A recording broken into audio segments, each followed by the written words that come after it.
de Juízes.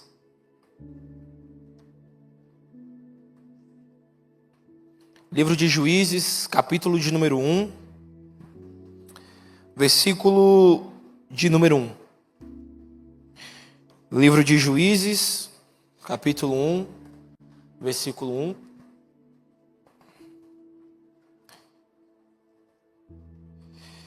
Quem encontrou aí, diga amém. Diz o seguinte: depois que Josué morreu, o povo de Israel perguntou a Deus: Senhor, qual das nossas tribos vai ser a primeira a atacar os cananeus? O Senhor respondeu: o povo de Judá vai primeiro, porque eu lhe dei a terra. Então o povo de Judá disse ao povo de Simeão: vamos juntos à terra que nos foi dada e lutemos contra os cananeus. Depois iremos juntos à terra que foi dada a vocês. Assim as tribos de Simeão e de Judá foram guerrear juntas, e o Senhor Deus lhe deu a vitória sobre os cananeus e os perizeus, e eles mataram 10.000 homens em Bezeque. Versículo de número 5. Nesse lugar encontraram Adoni-Bezeque e lutaram contra ele, e eles derrotaram os cananeus e os perizeus. Versículo de número 6. Adoni-Bezeque fugiu, mas eles os perseguiram e prenderam e cortaram os polegares das suas mãos e os dedões dos seus pés. Então Adoni-Bezeque disse: eu mandei cortar os polegares das mãos e os dedões dos pés de 70 reis, e eles apanhavam migalhas debaixo da minha mesa. Agora Deus fez isso comigo, o mesmo que eu fiz com eles. Então levaram Adoni-Bezeque para a cidade de Jerusalém, e ali ele morreu. Amém? Feche seus olhos, vamos orar. Senhor, nós honramos a sua presença essa noite, Pai. Obrigado por tudo aquilo que o Senhor tem feito no nosso meio durante todas essas segundas-feiras que nós estivemos aqui. E eu quero te pedir, Pai, para que essa noite o Senhor venha sobre nós com uma porção especial. Abra a nossa mente, abra o nosso entendimento para aquilo que o Senhor tem para falar e ministrar nos nossos corações.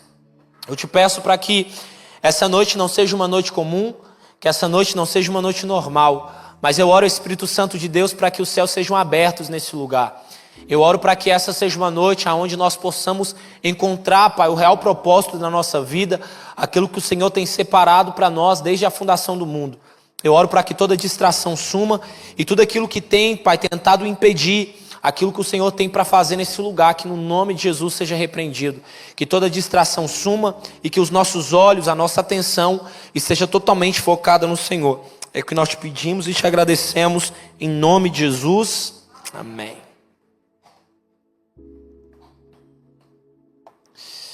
Hoje eu quero encerrar ainda falando um pouco sobre identidade. Nas últimas 2 segundas-feiras a gente conversou sobre isso em passagens diferentes, e eu queria encerrar falando um pouco sobre essa passagem. O livro de Juízes é um livro que na maioria das vezes as pessoas não gostam muito de ler, mas eu particularmente falo que essa história de Adoni-Bezeque é extraordinária. Tá? Adoni-Bezeque, dentro da história dos reis, dos juízes, dos profetas, ele é considerado por muitos um dos piores reis que já existiu. Ele fazia parte da linhagem dos reis que governou, e é interessante olhar para a história desse homem, porque como um rei filisteu, durante muitos e muitos anos, a ideia e a lógica que Adoni-Bezeque governava e orquestrava o seu governo sempre foi baseado em humilhação para contra o povo de Israel. Só que Adoni-Bezeque ele tinha um costume dentro do seu reinado, e o costume dele era sempre fazer questão de todas as vezes que ele batalhava com algum reinado, ele fazia questão de capturar o rei desse povo. Porque a ideia de Adoni-Bezeque é que se ele conseguisse governar aquele que governava os outros povos, automaticamente ele estava dizendo àqueles outros homens, àquelas outras nações, que ele era superior a todos os outros reis. Então, Adoni-Bezeque ele tinha um costume de pegar esses reis que eram capturados em campos de batalha e levar esses homens para dentro do seu palácio e fazer com que dentro do palácio esses homens se tornassem os seus escravos. Ele tinha a oportunidade de fazer isso com qualquer pessoa, mas ele fazia questão de fazer isso com reis de outras nações. Até aqui vocês estão me entendendo? E é interessante porque quando você olha para essa história, você percebe que existe um perigo aqui. Existem homens que não são homens comuns, não são homens que estão sentando em qualquer mesa. Nós estamos falando aqui de reis, homens que estão acostumados a governar nações, homens que estão acostumados a sentar em tronos e a governar centenas e milhares de pessoas, homens que estão acostumados a influenciar cidades, a influenciar nações e até diversas pessoas debaixo deles. A grande pergunta que fica é: o que leva um homem como esse, com o senhorio que carrega, com o poder que carrega, com a influência que carrega, chegar a tal ponto de em algum momento da sua vida ser capturado por outro rei? Um dia, Jesus ele está dando alguns conselhos, e quando você vai lá para o livro de Lucas, você vai encontrar Jesus conversando com algumas pessoas, e Jesus ele vai falar algo que me chama a atenção. E Jesus vai falar: olha, todas as vezes que um rei ele vai disputar uma guerra, ele precisa, antes de entrar na guerra, calcular os custos. Quando alguém vai construir uma casa, antes dele construir, ele precisa calcular os custos. Para quê? Para que ele não chegue na guerra e ele perceba que ele não tem as ferramentas necessárias para vencer essa batalha. Ou para que ele não chegue no campo de batalha e perceba que a quantidade de soldados que ele tem é inferior à quantidade de soldados dos seus inimigos. E por conta disso, ele se torne alguém que as outras pessoas vão olhar para ele como um motivo de zombaria. E aí Jesus está ensinando as pessoas, ensinando os discípulos, ensinando a multidão um princípio da vida. E qual é o princípio? Antes de eu entrar em qualquer guerra que seja, eu preciso calcular o custo. Eu preciso entender que muito mais importante do que eu entrar nas guerras que eu estou entrando, é eu entender quais são as ferramentas necessárias para eu vencer as guerras que eu estou entrando.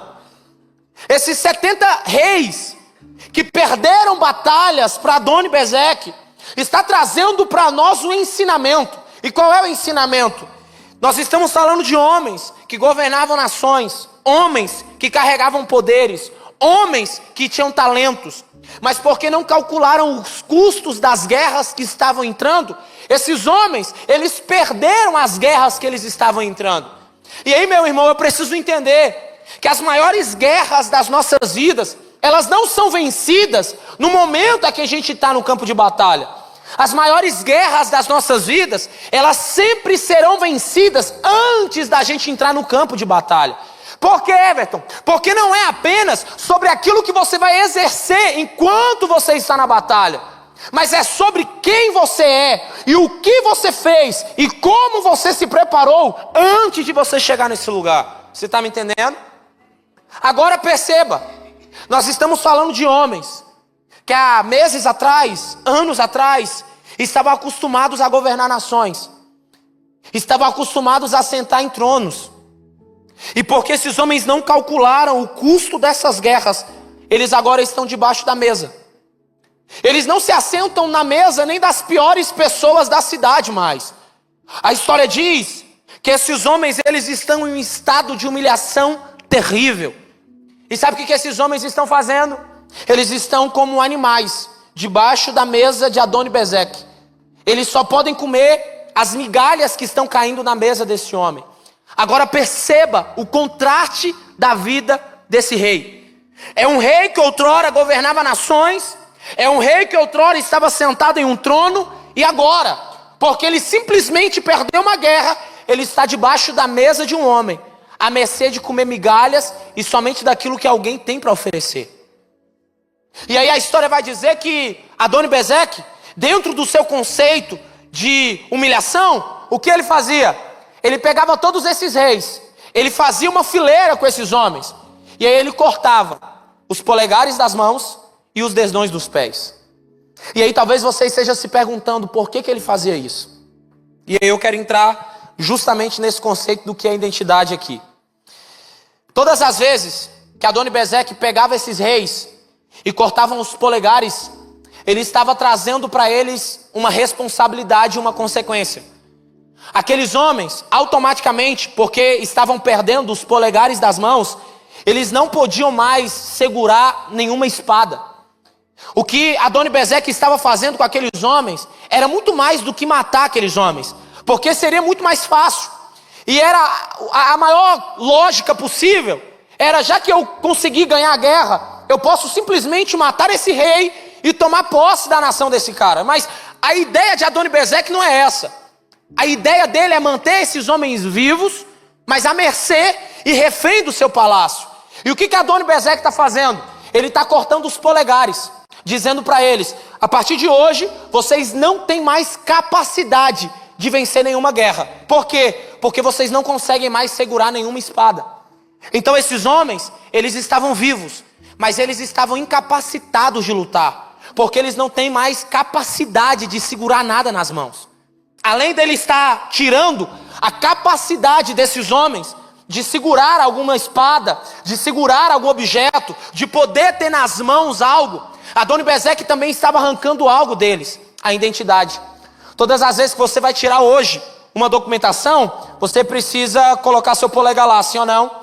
Por quê? Porque aqui carrega a sua digital. Quando ele está cortando o polegar desses reis, ele está dizendo para eles: não importa mais quem você era, não importa mais o trono que você se assentava, não importa mais o reino que você governava. A partir de hoje, para mim, você não é mais ninguém. Então é perigoso a gente olhar e a gente perceber que existe um contraste aqui. E o contraste é homens e mulheres que outrora estavam vivendo a plenitude daquilo que Deus tinha para eles. Homens e mulheres que outrora estavam inseridos no projeto de Deus. Só que são pessoas que hoje perderam os polegares. São pessoas que hoje já não têm mais uma identidade. São pessoas que hoje já não conseguem segurar nas mãos absolutamente nada do que Deus tem para entregar. Por quê? Porque em algum momento na vida, por uma falta de cálculo, essas pessoas perderam guerras que foram guerras essenciais para a vida. Além de arrancar os polegares, a Bíblia vai dizer que Adoni-Bezeque fazia questão de arrancar os dedões dos pés. E talvez você não sabia disso, mas todos os dedos que você tem uma funcionalidade. E os dedões é literalmente para trazer para nós equilíbrio. Então todas as vezes que Adoni-Bezeque pegava um rei e arrancava os dedões, ele estava retirando daqueles homens o equilíbrio. Ou seja, aqueles homens não conseguiam mais caminhar como eles caminhavam antes. Aqueles homens não conseguiam ter uma estrutura nos pés para sustentar o próprio corpo. Então, para caminhar, eles sentiam dores. Para avançar, eles sentiam dores. Para tentar chegar em algum lugar, eles sentiam dores. Então, na maioria das vezes, a maioria deles preferiam rastejar do que tentar caminhar. Até aqui você está entendendo? Agora eu quero chegar num ponto crítico aqui. Quando a gente olha para o que nós estamos vivendo hoje como igreja, quando nós olhamos para aquilo que nós estamos vivendo hoje como proposta na nossa vida, eu me deparo com centenas de pessoas todos os finais de semana. E a maior crise existencial da nossa era é a crise de identidade. Eu me deparo com homens e mulheres com propósitos extraordinários. Só que são pessoas que, porque elas não têm mais os dedões dos pés, elas não conseguem mais alcançar o destino profético que Deus tem para elas. Eu não sei se você já teve aquela sensação de aparentemente você está só se cansando, mas a sensação que você tem é que você nunca chega em lugar nenhum. Você muda de igreja, você muda de cidade, você muda o ciclo de amigos, você se conecta a outras pessoas, você se assenta em outras mesas, mas a sensação que você tem é que você nunca consegue viver a plenitude daquilo que Deus tem para você. E sabe por quê? Porque você perdeu o equilíbrio da sua vida. E a grande realidade é que quando você perde o equilíbrio, você perde a sustentabilidade, você perde a direção, você perde a rota, você é alguém que vai só ficar andando em círculos. Por quê, Everton? Porque Deus tem um lugar para você, Deus tem um lugar de acesso para você, só que você não tem mais estrutura para caminhar para esse lugar. Você não tem mais estrutura para caminhar para aquilo que Deus tem para você. E aí você tem que entender algo, meu irmão. Deus nunca trabalhou de uma forma com que Ele, de certa forma, vai facilitar o caminho para que você chegue no lugar que Ele tem para você. Não. Por quê? Porque Deus não pode pular processos. Então todas as vezes que Deus te coloca em uma estrada, é necessário você ultrapassar todos os processos necessários para que você, quando chegar no lugar que Deus separou para você, você não perca o coração. Só que o problema é que quando nós perdemos os dedões dos nossos pés, quando durante as batalhas da vida, as guerras da vida, as coisas que a gente enfrenta, a gente perde essa estabilidade, sabe qual é o problema? A gente não consegue caminhar por muito tempo. E aí esse é o maior cenário da maioria dos cristãos da igreja brasileira. Nós somos pessoas ótimas em começar, mas nós somos péssimos em concluir. Sabe por quê? Esse é o cenário. E talvez isso aqui aponte que talvez você é alguém que perdeu o dedão do seu pé e até hoje você não percebeu. Porque você é alguém que sempre começa, mas você nunca termina. Você é alguém que inicia, mas você não tem força para permanecer. Você não tem vigor para continuar. Você não tem estrutura para permanecer. Porque em algum momento da sua vida, aquilo que você começou com tanto entusiasmo, agora está pesando. Aquilo que você começou com tanta alegria, agora está te trazendo cansaço. Aquilo que você começou, sabe, com tanta expectativa, acreditando que era Deus que estava te direcionando, agora já é algo que está te trazendo um peso absurdo. E aí qual é o problema? O problema é que você se tornou alguém que é um colecionador de começar e não terminar. E aí é o problema. É um problema porque você sempre vai até o meio. E aí eu tenho algo para te dizer essa noite. Quem vai até o meio nunca vive a plenitude do que Deus chamou para viver. Por que, Everton? Porque Deus não é Deus de metade.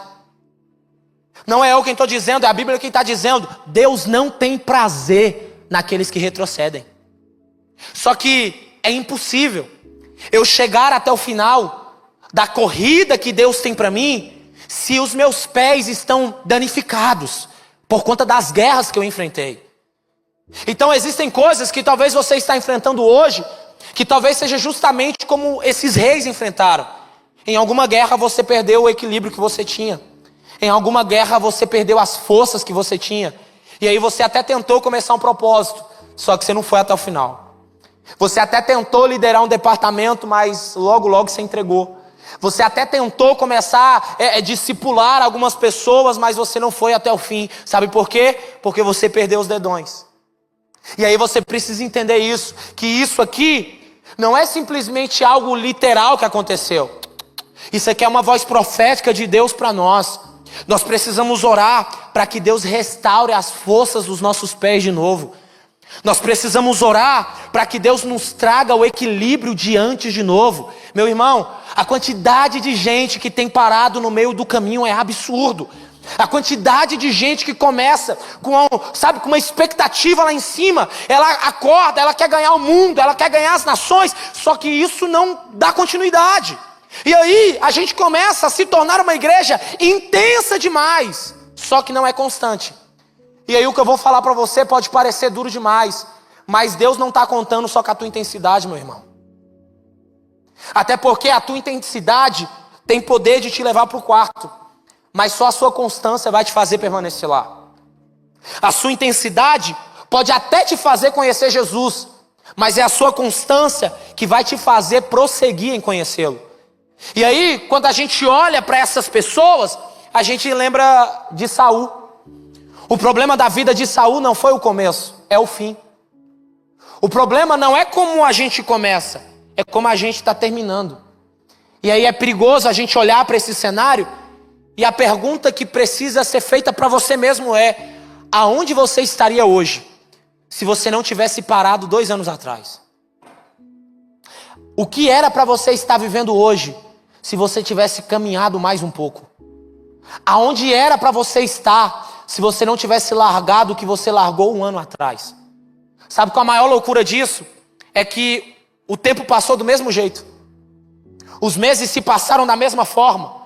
Os anos se passaram da mesma forma. A única diferença é que o processo que você fugiu poderia ter te levado para um lugar que hoje era um lugar totalmente diferente de onde você está. E aí a pergunta da sua vida é: até quando você vai ficar fugindo dos processos que Deus está te inserindo? Porque você simplesmente é alguém que não consegue permanecer. Esses reis, eles representam pessoas que carregam palavras de governo, meu irmão. Esses reis, eles representam homens e mulheres que carregam palavras de governo. Eu não estou falando para você de qualquer pessoa. Eu estou falando para você de homens e mulheres que foram separados para governar. Homens e mulheres que carregam palavras proféticas de Deus para governar lugares. Só que, sabe onde esses homens e essas mulheres estão? Estão debaixo da mesa do inimigo, comendo as migalhas que estão caindo da mesa, cara. E aí o problema é que tem muita gente hoje dentro das nossas igrejas nesse lugar. São pessoas com palavras de governo. São pessoas que carregam autoridade e poder. São pessoas que têm, sabe, encargos apostólicos, proféticos gigantescos. Só que essas pessoas estão aonde? Estão debaixo da mesa do inimigo, comendo daquilo que está caindo da mesa. E aí Deus está olhando para você essa noite. Deus está te dizendo: o seu lugar de governo não é debaixo dessa mesa, cara. O lugar de governo que Deus separou para você não é debaixo dessa mesa. E aí sabe qual é o problema? É que essas migalhas representam algo. Essas migalhas te mantêm vivo, mas não te nutrem. E aí você começa a estar vivo muito mais como alguém que está vivendo para ser humilhado do que alguém que está vivendo para alcançar aquilo que Deus tem. E aí todo dia você está comendo, todo dia você está se alimentando, mas aquilo que você está comendo não é para te fazer sair daí, é só para te manter no lugar que você está. E aí sabe qual é o problema disso, cara? É que enquanto eu não entendo o lugar de governo que Deus separou para eu estar, as migalhas da mesa começam a me governar. Porque eu não tenho recurso para ir atrás, então a única coisa que me mantém vivo é ficar aqui debaixo. Então você aceita a condição que você está, você aceita o lugar que você está. E aí você começa a viver um ciclo vicioso, aonde você não consegue romper, aonde você não consegue sair desse lugar, porque de alguma forma esse lugar começa a ficar confortável para você, porque é desse lugar que você está tirando aquilo que está te mantendo vivo. Você está me entendendo? E aí a gente começa a encontrar pessoas que você tem 10 minutos de conversa, você percebe que essas pessoas, elas carregam algo muito genuíno e impuro de Deus. Só que pelo simples fato dessas pessoas não estarem no lugar que Deus as chamou para estar, essas pessoas, elas estão vivendo um ciclo vicioso. Só que a questão não é, meu irmão, sobre o que aconteceu na guerra, é sobre o seu posicionamento depois dela. Tem alguém que tem um destino profético esperando. Só que o lugar que você está e a condição que você está te impedindo de chegar nesse lugar. Você sabe que você não está vivendo tudo que Deus te chamou para viver ainda. E quando a gente olha para esse cenário da vida, a gente começa a entrar em uma crise com a gente mesmo. Porque tem gente vivendo coisas que era para você estar vivendo. Pessoas que receberam palavras que você recebeu. E aí eu conheço gente que tem 10 anos, 15 anos, 20 anos dentro da igreja vivendo a mesma coisa desde que começou. Por quê? Porque não tem coragem de sair de debaixo da mesa, cara. Porque de alguma forma ficar debaixo da mesa começou a ficar confortável. Não, eu posso vir para o culto do jeito que está, eu levanto a minha mão, eu dou meu dízimo, eu volto para minha casa e esse lugar está bom. Esse lugar está confortável. E aí Deus está olhando para essa pessoa e Deus está dizendo: enquanto você está debaixo da mesa, existe uma nação te esperando, cara. Porque eu não te chamei para você ficar debaixo da mesa, eu te chamei para governar. E aí a nossa consciência começa a entrar em uma crise existencial entre o lugar que eu estou e a palavra que Deus liberou para mim. Só que o problema é, enquanto eu não tiver uma estrutura, eu não consigo caminhar por muito tempo. A jornada começa a ficar pesada demais. As coisas começam a ficar pesadas demais. E aí tudo para mim se torna um fardo. Tudo para mim se torna pesado. E aí eu preciso entender isso, cara.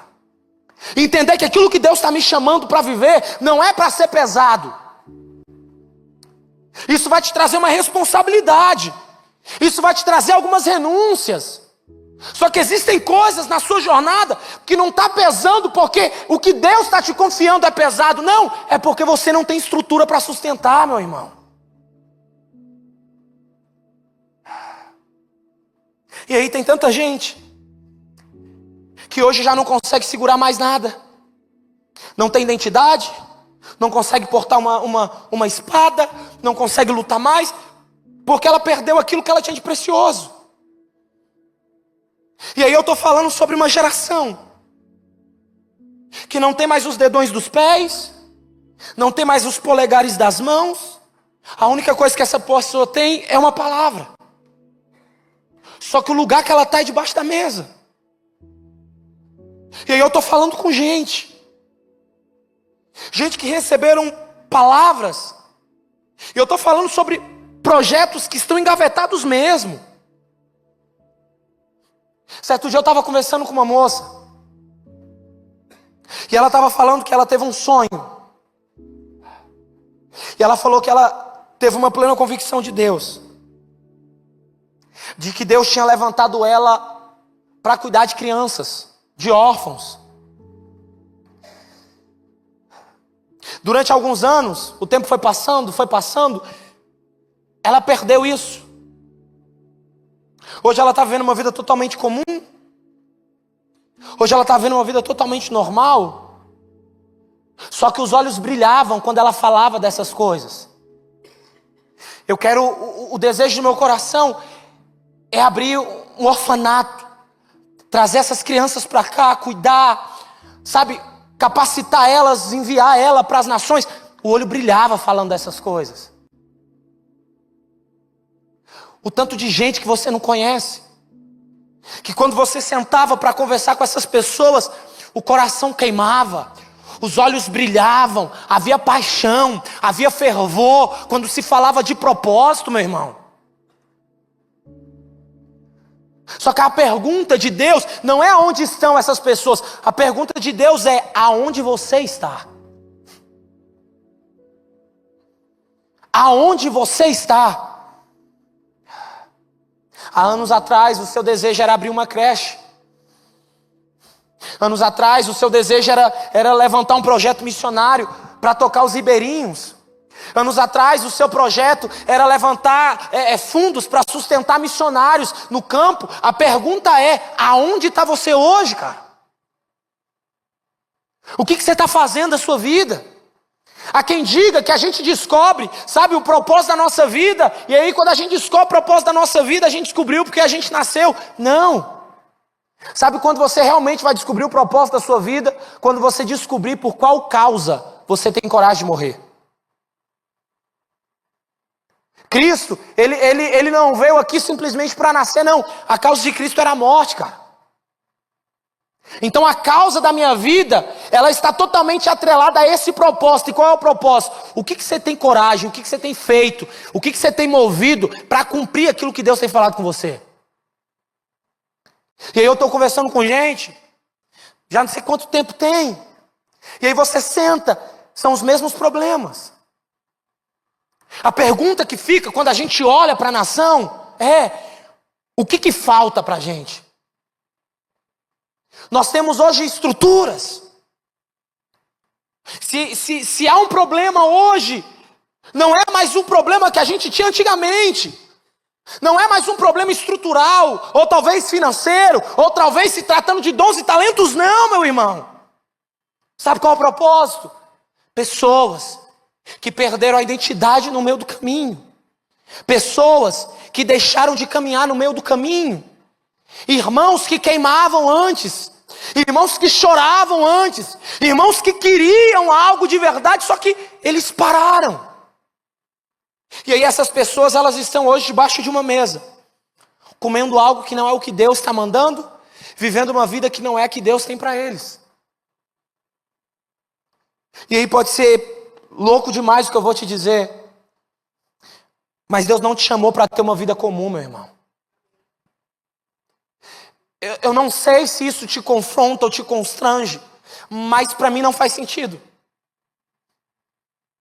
Eu olhar para toda a história da Bíblia e ter na minha consciência de que Deus me chamou apenas para nascer, me casar, ter filho, trabalhar e morrer. Não é possível. Existe algo além da vida que a gente está vivendo, cara. Existe um propósito maior do que aquilo que nós estamos acostumados a fazer. E aí eu estou falando para você que existe um lugar, isso é a Bíblia quem está dizendo. Não sou eu quem estou dizendo, é a palavra de Deus quem está dizendo, cara. E eu levantei vocês como um sacerdócio santo, nação santa, povo escolhido. É Deus quem está dizendo, não sou eu quem estou dizendo, meu irmão. Só que eu encontro com pessoas que elas estão atrofiadas dentro do cenário da própria vida, vivendo coisas que não é aquilo que Deus está chamando. E aí a oração nossa como igreja é: Senhor, restaura as minhas mãos de novo. Senhor, restaura os meus pés de novo. A única maneira, meu irmão, de nós vivermos a plenitude do que Deus nos chamou para viver é quando os nossos polegares forem restaurados. É quando nós conseguirmos novamente pegar as espadas e voltar para o campo de batalha. É quando novamente nós conseguirmos olhar no espelho e termos uma convicção: eu sei quem eu sou, eu sei de onde eu vim e eu sei para onde eu estou indo, cara. Não é com a força do nosso próprio braço. É quando nós olharmos e a nossa oração for: Deus, restaura a nossa força de novo. Deus, restaura a paixão pela missão de novo. Deus, restaura a paixão pela obra de novo. Deus, me dê uma estrutura para que eu consiga sustentar essa jornada. É só assim que a gente vai conseguir, meu irmão.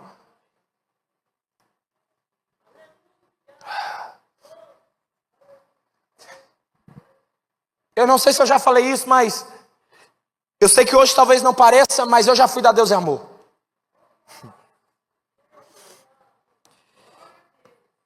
Eu lembro com 9 anos de idade, eu congregava numa igreja que a maioria dos irmãos mal sabia escrever o próprio nome. Não tinha uma estrutura. Eu lembro que nós tínhamos 2 microfones com fio. E na maioria dos cultos só um funcionava. Eu lembro que os cultos começavam às 7 horas, 5 horas. As irmãs que hoje a minha geração reconhece como as irmãs do coque, elas já estavam lá. E eu, sendo o único cristão da minha casa, eu estava no meio delas. E eu lembro que as orações que elas faziam era uma oração muito simples. Muito simples. E eu me lembro de uma irmã chamada Josefa. Pelo nome você já consegue imaginar como ela era. E a irmã Josefa falava sempre assim para mim: meu filho, se eu tenho um conselho para te dar, nunca perca Jesus de vista e nunca perca o amor pela obra. Sabe o que a irmã Josefa, uma vez, caminhando com uma outra irmã da igreja, fez? Ela chegou na igreja 3 horas antes do culto e ela estava orando. A maioria dos irmãos, quando ia cantar, cantava só com os hinos da harpa. Foi na cruz, foi na cruz.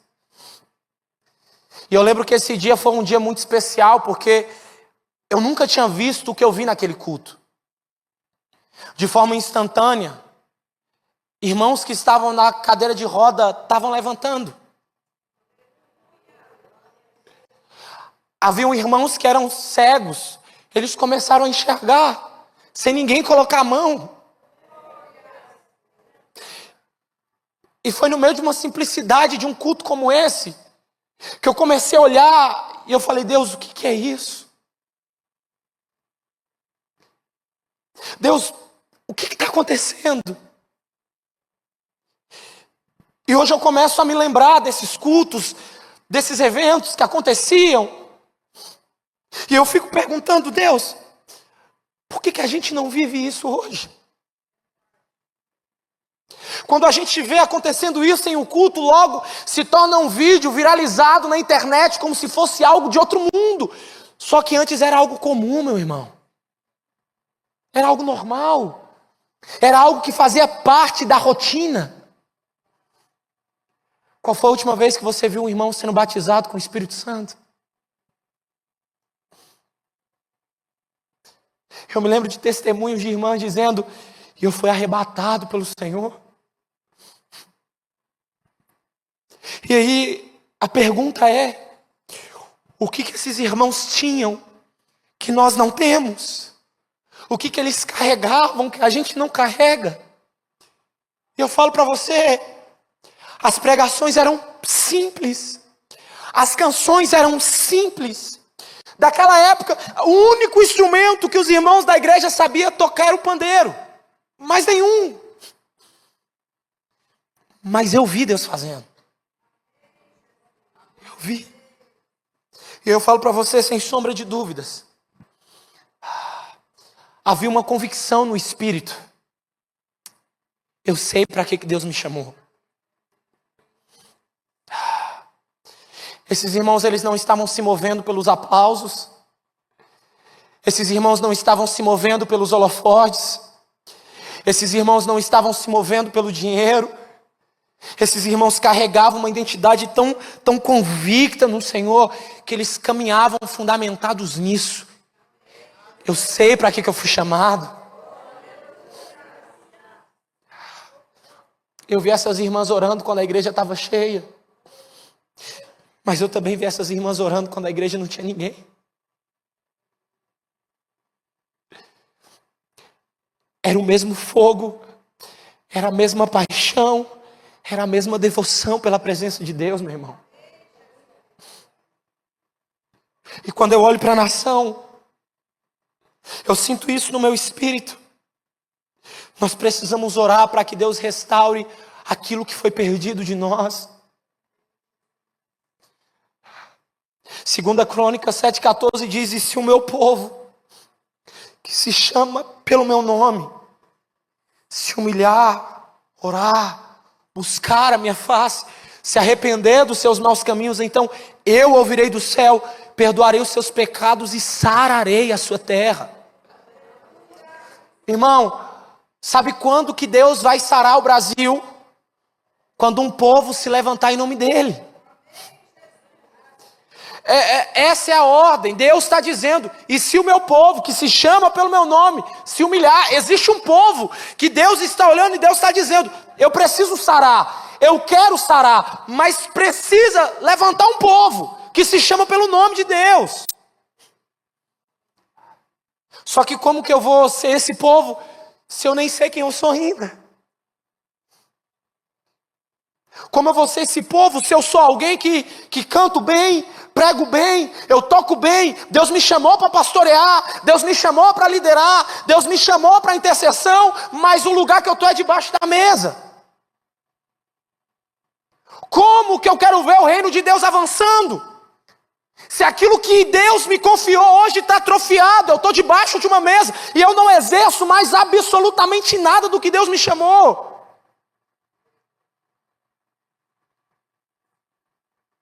E aí Deus está olhando para essa igreja, e Deus está dizendo para a igreja: vocês precisam se mover de novo.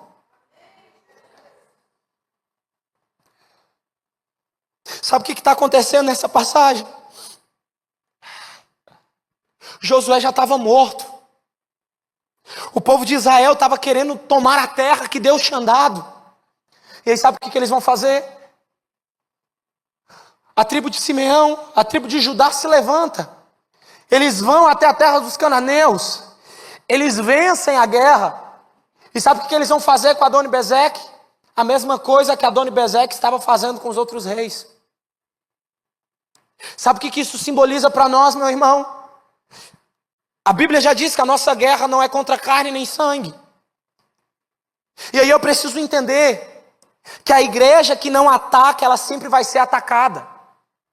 É por isso que quando a palavra de Deus diz que Jesus está falando com Pedro, a gente falou isso semana passada, ele diz, e sobre essa palavra, sobre essa profecia, eu digo para vocês que as portas do inferno não prevalecerão. As portas que são citadas aqui não é a porta da igreja, meu irmão. As portas que são citadas aqui não é a porta da sua casa. As portas que são citadas aqui é a porta da onde? É as portas do inferno. E aí, é o próprio Jesus que está dizendo, as portas do inferno não prevalecerão contra quem? Ou seja, não é o inferno que ataca a igreja, é a igreja que nasceu para atacar o inferno, meu irmão. Não é a igreja não nasceu para ficar em modo defensivo. A igreja não nasceu para ficar debaixo de uma mesa, comendo migalhas daquilo que o diabo está oferecendo. A igreja não nasceu para ficar atrofiada. Jesus olhou para os discípulos dizendo, e eu entreguei para vocês poder e autoridade para vocês pisarem em serpentes e escorpiões e nada vai alcançar vocês. Então a gente precisa entender o poder que a igreja tem, meu irmão.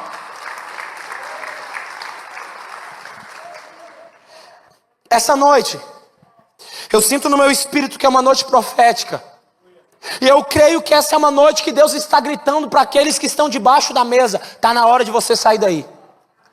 Eu não sei o que você deixou de fazer. Eu não sei para onde você deixou de ir. Só que Deus está liberando uma palavra para você essa noite. E a palavra que Deus está liberando para você essa noite é: eu estou restaurando os polegares das suas mãos, eu estou restaurando os dedões dos seus pés, e eu estou dizendo para você, eu estou devolvendo para você a capacidade de segurar a espada de novo. Eu estou devolvendo para você a sua identidade de novo. Eu estou restaurando os pés que foram danificados na guerra. E eu estou dizendo para você, está na hora de você voltar a caminhar. Está na hora de você chegar no destino profético que eu separei para você. Eu não sei quais foram as guerras que você enfrentou, eu não sei o que você passou que fez você chegar no estado que você está, mas Deus está liberando algo no seu espírito hoje. E o que Deus está liberando no seu espírito é: aquele que começou a boa obra, ele é fiel para completar até os últimos dias, cara.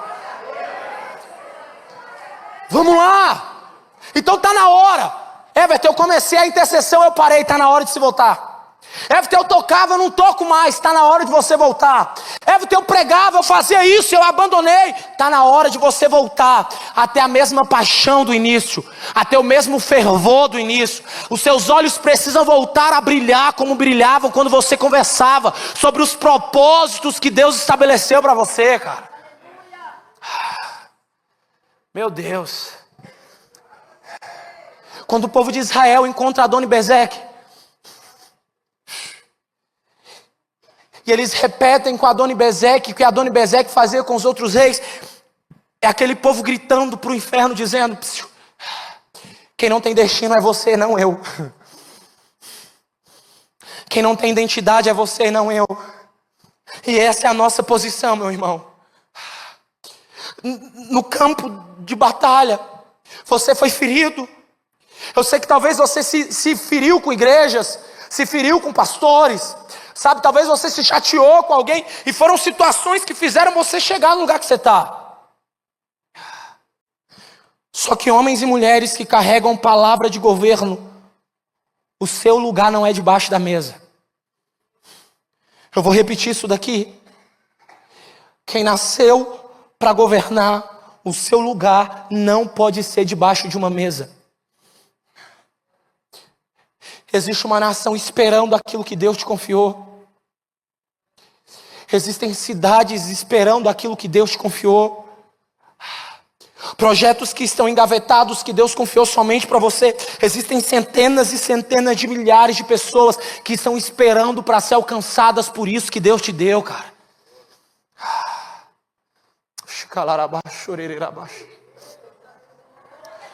Eu queria que você estendesse as suas mãos em posição de receber, por favor. Ah, Jesus.